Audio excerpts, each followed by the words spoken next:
Welcome back to NBC News Channel. Today, we will learn about the issue of Aaron Green's desperate visit to Bayview and his hopes of reaching Sophia Choi in her darkest hour. At Bayview Psychiatric Facility, Aaron Green, portrayed by Louis Tomeo, will make a crucial visit to see Sophia Choi, who is currently in a deeply troubling catatonic state. This visit represents more than just a friendly check-in. It carries the weight of Aaron's guilt, concern, and perhaps even a desperate hope that he can be the one to pull Sophia back from the edge of her mental breakdown. Aaron's connection to Sophia. Aaron Green has been carrying a heavy burden ever since the truth about Sophia's baby came to light. The young man, who has harbored feelings for Sophia since before their junior prom, recently learned that he is the biological father of Sophia's son, Tesoro. This revelation came after months of everyone believing that Tate Black was the father, a lie that Sophia perpetuated, and that ultimately destroyed multiple relationships in Salem. Aaron and Sophia's intimate encounter happened during an off-screen date where they were binging the soap opera Body and Soul together, a seemingly innocent evening that would have life-changing consequences. The timing of their hookup occurred after Sophia had walked out on Tate, meaning Aaron and Sophia weren't actively betraying anyone at that moment. However, when Sophia discovered she was pregnant, she immediately assumed, or perhaps deliberately chose to believe, that Tate was the father due to timing and her own intuition. This decision set off a chain reaction of lies and manipulation that would eventually lead to Sophia's complete mental breakdown. Sophia's current condition. Sophia is now residing at Bayview in a severely disturbed mental state. She isn't talking to anyone and barely even blinks at this point, appearing almost catatonic as she stares blankly into space. This dramatic deterioration came after Sophia was surrounded and confronted by all the people she had hurt with her elaborate schemes and deceptions. The young woman who once seemed so calculating and manipulative has completely shut down, unable to face the consequences of her actions. The severity of Sophia's condition raises serious questions about whether her catatonic state is genuine or yet another manipulation. Given her history of elaborate lies, including the fake adoption scheme, false accusations against Johnny DeMera, and her attempts to frame him as having inappropriate relationships with students, some Salem residents might wonder if this breakdown is real or just another performance. However, the fact that she's been placed in Bayview suggests that mental health professionals have deemed her condition serious enough to require psychiatric care. The weight of truth. Aaron's visit to Bayview is particularly poignant because he shares responsibility for the situation that led to Sophia's breakdown. When the DNA test results came back proving that Tate was not Tesoro's father, Aaron immediately became anxious, knowing what this revelation meant. He had attempted to confess to Tate earlier about sleeping with Sophia, but circumstances kept preventing their conversation. People would interrupt them, or Aaron had to leave town to be with his mother. By the time the truth finally emerged, the damage had already been done. Aaron's feelings for Sophia have been long-standing and genuine. He carried a torch for her even when she was visibly pregnant with what he believed was another man's baby. This level of devotion speaks to the depth of Aaron's emotions, making his current mission to reach Sophia even more meaningful. He isn't just visiting out of obligation or guilt, genuinely cares about her well-being and wants to help her recover. The ripple effects of deception. Sophia's elaborate web of lies affected numerous people in Salem. Her schemes targeted Holly Jonas, Tate Black, Johnny DeMera, Chanel Dupree, and even pulled Melinda Trask into dangerous territory. What began as desperate actions driven by pregnancy hormones and panic evolved into calculated, malicious behavior. Sophia sent anonymous emails to social services falsely claiming that Johnny had inappropriate relationships with students, potentially destroying his career and reputation. She manipulated situations to drive wedges between Tate and Holly, hoping to claim Tate for herself. When Melinda Trask tried to warn Sophia about the legal consequences she faced both for the fake adoption scheme and her false accusations, Sophia appeared increasingly unhinged and refused to listen. Her obsession with Tate had become all-consuming, blinding her to the reality that her actions were destroying not only others' lives but her own future as well. The confrontation that finally broke Sophia came when all her victims surrounded her, forcing her to face what she had done. Aaron's hope for a breakthrough.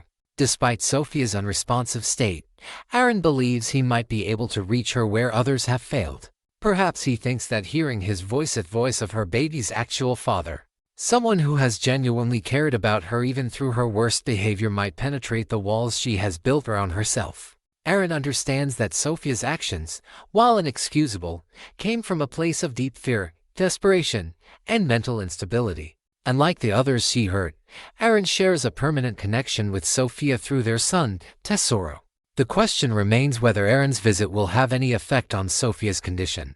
Will she show any sign of recognition when she sees him? Will hearing about their son spark something inside her that breaks through the catatonic state? Or has Sophia retreated so far into herself that no one can reach her now? Erin is willing to try, demonstrating a maturity and compassion that stands in stark contrast to Sophia's recent destructive behavior. The future for Erin and Sophia. As Erin sits with Sophia at Bayview, hoping for even the smallest responsive blink, a flicker of recognition. Anything to show she's still in there, the future of their relationship and their roles as parents to Tesoro hangs in the balance. Erin has already confessed the truth to Tate, apologizing for keeping the secret and explaining the circumstances of his encounter with Sophia. Tate, relieved to learn he isn't actually a father at this stage of his life, has been understanding, and the two friends have reconciled with a hug. Now Erin faces a different challenge, helping the mother of his child recover from a complete mental breakdown while also figuring out what role he wants to play in Tesoro's life. The young man who once dreamed of being with Sophia has inherited a far more complicated reality than he ever imagined. His visit to Bayview represents his first step in accepting responsibility not just for his son, but for Sophia's well-being as well. Whether Sophia will respond to Erin's presence remains to be seen, but his determination to try speaks volumes about his character. In a storyline filled with deception, manipulation, and broken trust, Erin's genuine concern for Sophia offers a glimmer of hope that healing might eventually be possible, even in the darkest circumstances.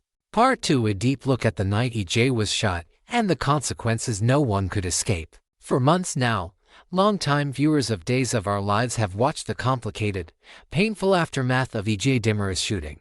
What first seemed like a straightforward case of one young man trying to kill another has slowly unraveled into one of Salem's most emotional and morally tangled mysteries.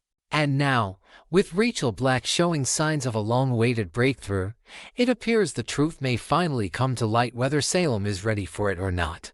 This storyline stretches across families, loyalties, betrayals, and the unconditional bond between a mother and her child. As the show revisits that dangerous night, the questions grow louder. Will Rachel remember? And if she does, what will become of her and those who tried to protect her? Let us look back carefully at what happened, how the truth was nearly buried forever, and what this revelation could mean for the Dimeras, the Bradys, and especially Kristen's daughter. The first twist: Rachel begins remembering. For some time, Rachel has struggled with memories that sit just beyond her reach. She has been distracted, uneasy, and noticeably bothered whenever the topic of EJ's shooting comes up. At first, Kristen, EJ, and Marlena hoped these faint whispers of recollection would fade away, sparing Rachel from the trauma of remembering she was even present that night. But as any longtime viewer knows, secrets in Salem rarely stay hidden, not even from the people who most desperately need them buried. Rachel, only a fifth grader, is now inching closer and closer to remembering something life-altering. During recent court testimony, she began recalling the details of the night EJ was shot. Her voice trembled as she remembered seeing her cousin, Johnny DiMera, with a gun pointed directly at EJ. That memory, presented as fact, became a major reason Johnny faced an attempted murder trial. The entire DiMera family held its breath, but little did anyone know that Rachel's memory was incomplete and dangerously misleading.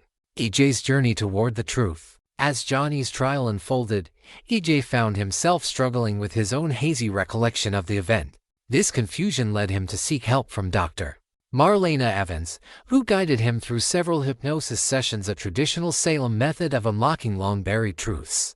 The sessions were difficult, emotional, and unsettling. Bit by bit, EJ's mind returned to the dimly lit moment when he was shot. But instead of Johnny's face, he remembered something shocking. It was Rachel, a frightened child, holding Roman Brady's gun, a weapon Johnny had left behind. The realization struck EJ to the core. Marlena was equally stunned. They both understood instantly what this meant. Johnny had been wrongly accused, and Rachel had done something she could not possibly comprehend. Now they had to decide what to do with the truth. The devastation of a mother. When EJ finally told Kristen the truth, the world seemed to stop. Kristen DeMera, known for decades as a woman who could lie her way out of almost anything, was suddenly left breathless with fear for her daughter. The moment EJ revealed that Rachel was the shooter, Kristen's worst nightmare came true. Her eyes filled with tears, and she asked the only question a mother in her position could ask. "Please, please don't turn Rachel in." Kristen begged, pleaded, and bargained. She tried everything in her power to convince EJ to stay silent. But EJ, torn between protecting Rachel and preventing his brother Johnny from being wrongfully imprisoned, could no longer keep quiet. He told her firmly and gently, "I can't let Johnny go to jail for shooting me." No matter how deep the DeMera loyalty runs, EJ knew that allowing an innocent man, his own brother, to be locked up would be unforgivable. Kristen understood. And for once in her long, complicated history, she chose the path of self-sacrifice. Kristen's confession, a mother's last gift to her child. The courthouse that day was filled with tension. Jury foreman Leo Stark was already prepared to read the verdict. Johnny stood ready to hear whether he would be free or face years in prison. And then the courtroom doors swung open. Kristen rushed in, breathless, emotional, and ready to lose everything for Rachel. In a rare act of genuine courage, she proclaimed to the entire court that she had been the shooter. It was the first truly selfless act Kristen had made in years. She was willing to accept prison time if it meant Rachel's life would remain untouched by the trauma of knowing she had pulled the trigger. Ironically, if Kristen had been delayed by even 5 minutes, stuck in traffic, or slowed down by a phone call, the jury would have declared Johnny not guilty. Her confession would not have been necessary. Her freedom could have remained intact. But fate rarely takes pity on Salem residents. And so the truth came out in the most dramatic way possible. The judge and District Attorney Bell Black agreed that Kristen's confession aligned more realistically with the evidence than Johnny's responsibility. There was no lengthy trial, no dramatic parade of witnesses, simply a brief sentencing conference. During that hearing, Brady, heartbroken, angry, and worried for Rachel, spoke up, asking the judge to impose the maximum sentence on Kristen. His concern was not just for justice, but for the example Rachel needed. It was a sad, painful moment for everyone involved, especially viewers who have seen Kristen struggle for years with her impulse to control everything around her. What happens now that Rachel's memories are returning? This is the question every viewer is asking, and for good reason. If Rachel eventually remembers that she shot EJ, everything changes. Her emotional health, her sense of safety, her future, and her family's future. For Kristen, it means her sacrifice may not have been enough to shield her daughter from the truth. For EJ and Marlena, it raises complicated moral and ethical concerns. And for Brady, it brings new challenges as he tries to guide Rachel through something no child should ever have to face. The stakes are high, the emotions are raw, and the consequences, legal, emotional, and psychological, could follow this family for years. In the end, this storyline represents something classic about days of our lives.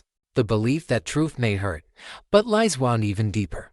Rachel's breakthrough threatens to reopen every wound the DeMeras and Bradys thought they had buried. Whether she remembers everything today, tomorrow, or weeks from now, one thing is certain: Salem is never the same after a sequel.